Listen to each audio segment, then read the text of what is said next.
नमस्कार। दिव्यवाणी में आप सभी का स्वागत। होली के 8 दिन बाद शीतला माता की पूजा की जाती है।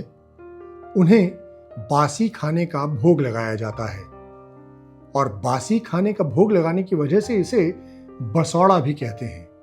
तो बसौड़ा की या शीतला माता की कथा मैं आपको सुनाता हूं। श्री गणेशाय नमः। एक बार शीतला माता ने सोचा कि चलो देखते हैं धरती पर मेरी पूजा कौन करता है, कौन मुझे मानता है। यह सोचकर शीतला माता धरती पर राजस्थान के डूंगरी गांव में आई और देखा कि इस गांव में उनका मंदिर नहीं है और ना ही वहां उनकी पूजा होती है। माता शीतला गांव की गलियों में घूम रही थी। तभी एक मकान के ऊपर से किसी ने चावल का उबला पानी यानी मांड नीचे फेंका। वो उबलता पानी शीतला माता के ऊपर गिरा, जिससे शीतला माता के शरीर में फफोले यानी छाले पड़ गए।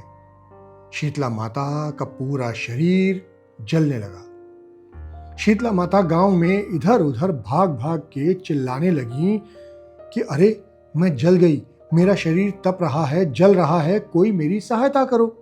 लेकिन उस गांव में किसी ने शीतला माता की सहायता नहीं की। वहीं अपने घर के बाहर एक कुम्हारन महिला बैठी हुई थी।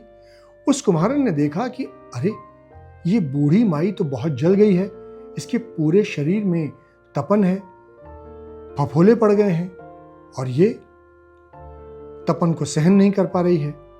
तो उस कुम्हारन ने कहा, हे मां, तू यहां आकर बैठ जा, मैं तेरे शरीर के ऊपर ठंडा पानी डालती हूं।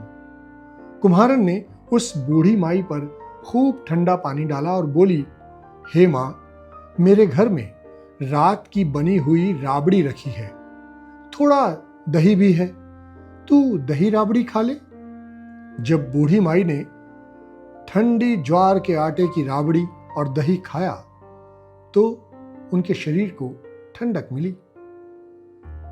फिर उस कुम्हारन ने कहा, आ मां, बैठ जा, तेरे सिर के बाल बहुत बिखरे हैं, ला मैं तेरी चोटी गूंथ देती हूं।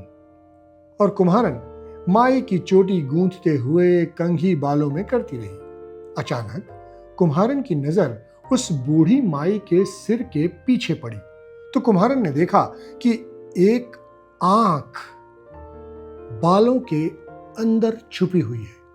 यह देखकर वो कुम्हारन डर के मारे घबरा कर भागने लगी।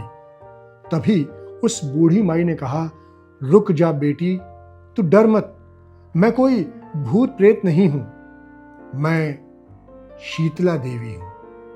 मैं तो इस धरती पर देखने आई थी कि मुझे कौन मानता है, कौन मेरी पूजा करता है। इतना कहकर माता 4 भुजा वाली हीरे जवाहरात के आभूषण पहने, सिर पर स्वर्ण मुकुट धारण किए अपने असली रूप में प्रकट हो गई। माता के दर्शन कर कुम्हारन सोचने लगी कि अब मैं गरीब इन माता को कहां बिठाऊं। तो माता बोली, हे बेटी, तुम किस सोच में पड़ गई।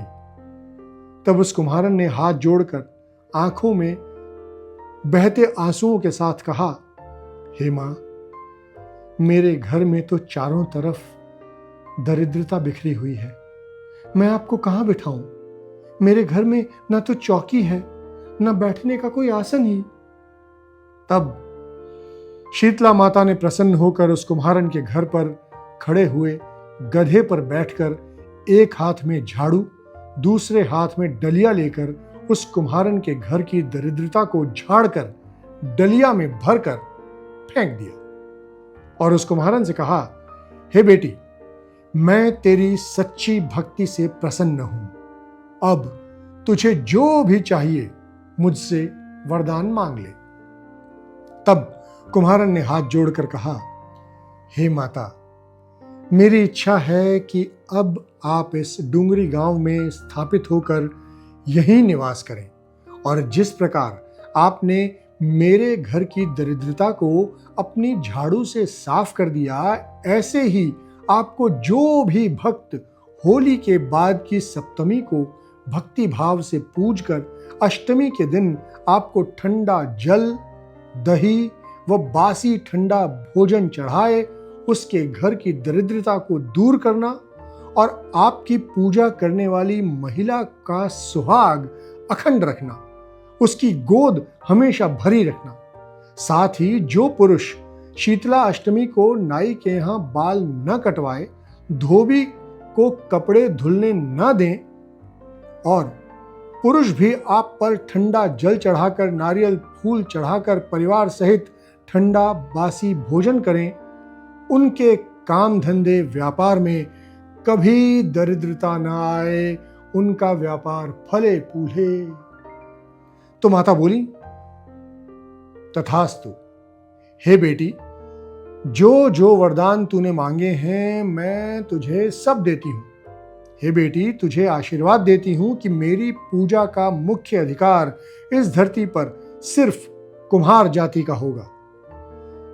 तभी उसी दिन से डोंगरी गांव में शीतला माता स्थापित हो गई और उस गांव का नाम हो गया शील की डूंगरी। शील की डूंगरी भारत का एक मात्र मुख्य मंदिर है। शीतला सप्तमी और अष्टमी पर यहाँ बहुत विशाल मेला लगता है। आप सब पर, दिव्यवाणी के सभी श्रोताओं और दर्शकों पर शीतला माता की कृपा हो, धन धान्य की बरसात हो, यही हमारी आशा है। धन्यवाद।